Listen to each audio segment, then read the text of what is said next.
মাত্র 20 টাকার খরচে পেলাম 200 টাকার পেঁয়াজ। কিভাবে বলুন তো? আসসালামু আলাইকুম দর্শক, আজকে আপনাদের সাথে শেয়ার করছি আমার ছাদ বাগানের পেঁয়াজ চাষের অভিজ্ঞতা। এটা আমার প্রথম অভিজ্ঞতা ছিল। তেবাড়িয়া হাট থেকে 20 টাকা দিয়ে এক আটি পেঁয়াজের আল কিনেছিলাম শখ করেই, যে দেখি ছাদে এটা লাগানো যায় কিনা। তারপর ছাদে মাটি তৈরি করার পর দেখতেই পাচ্ছেন যে আমি লাগানোর পরে অপেক্ষার পালা।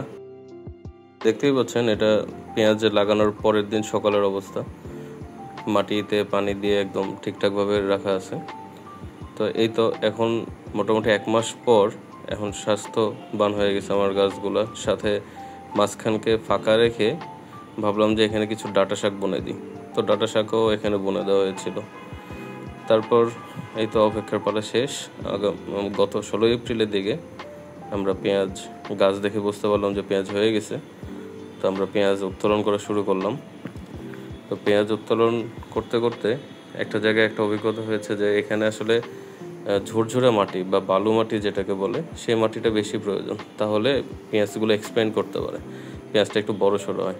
আবার কিছু কিছু জায়গায় যেখানে আমাদের মাটি বেশি হয়েছে সেখানে মাটিতে চাপা পড়ে পেঁয়াজটা ছোট ছোট দেখা যাচ্ছে।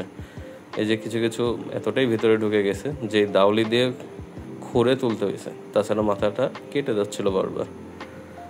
তো এই করতে করতে অনেকটা সময় পার হয়েছে। তো এবারের প্রথমবার যেহেতু এটা এক্সপেরিমেন্টের একটা ছিল, তো সামনের বার ইনশাল্লাহ বড় পরিসরে আর একটু, এবং এখন এবার যে ভুল ত্রুটিগুলো করছি সেগুলো থেকে শিক্ষা নিয়ে সামনের বার যেন আরও ভালোভাবে ফলাইতে পারি সেই আশা রাখি। তো এটা যেহেতু একটা আল পেঁয়াজের জাত ছিল, যার ফলে এখানে কোনো ফুলকা হয় নাই।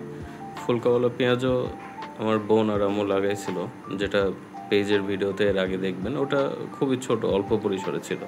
এটাই মোটামুটি বড় পরিসরে ছিল, 1 আটির মতো লাগাইছিলাম। তো এই তো আমার পেঁয়াজ এখনও তুলছি। পেঁয়াজ মোটামুটি আমার ছাদের উপর তো ড্রেন বানানো আছে, ড্রেনে পুরোটা জুড়েই পেঁয়াজ লাগাইছিলাম। তো সেই পেঁয়াজের থেকে যে মাটি সরিয়ে রাখতেছি।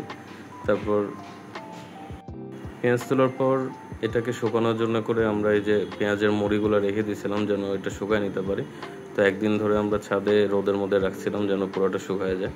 আর এই জন্য আমি গোছা বাঁধানোর জন্য এটা সাজায় রাখতেছি, যে যেন পেঁয়াজগুলো সুন্দরভাবে রাখি। আর এই যেগুলো অতিরিক্ত মাটি উঠে এসেছে সেই মাটিগুলো রোদে 1 দিন 2 দিন শুকাইলে একদম ঝরঝরা হয়ে যায়। এই তো আমার পেঁয়াজের সার্বিক যে বিষয়গুলো। তো পেঁয়াজ এখানে দেখতেই পাচ্ছেন মোটামুটি ভালো পরিমাণে পেঁয়াজ হয়েছিল, যেটা আসলে আশাই করিনি যে এত পেঁয়াজ হবে। ভাবছিলাম যে কেমন কি হয় লাগায় দেখি, যা আছে কপালে। তো হাটে পায়েও গেছিলাম সামনাসামনি। তো হাটে যাওয়া হয় যেহেতু, হাট থেকেই কিনেছিলাম এই আল পেঁয়াজের মাথাগুলো। তো পেঁয়াজ তোলার ফাঁকেই বলে রাখি, যারা আমার ফেসবুক পেজ থেকে ভিডিওটা দেখছেন তারা লাইক, কমেন্ট ও শেয়ার করবেন, তাহলে এটা থেকে একটা অনুপ্রেরণা যোগাবে আমাকে। এবং যারা ইউটিউব চ্যানেলে দেখছেন তারা ইউটিউবে আমার চ্যানেলটা সাবস্ক্রাইব করে রাখবেন। আশা রাখি ছাদ বাগানে যে অর্গানিকভাবে চাষের যা পদ্ধতি আছে সেগুলো সম্বন্ধে ইনফরমেশনগুলো আমি শেয়ার করতে পারবো। দেখতে পাচ্ছেন পেঁয়াজ যা উঠাইছি, তো শখের বসে দেখতেছিলাম যে আসলে পেঁয়াজটা মেপে দেখি কতখানি কি পাইলাম।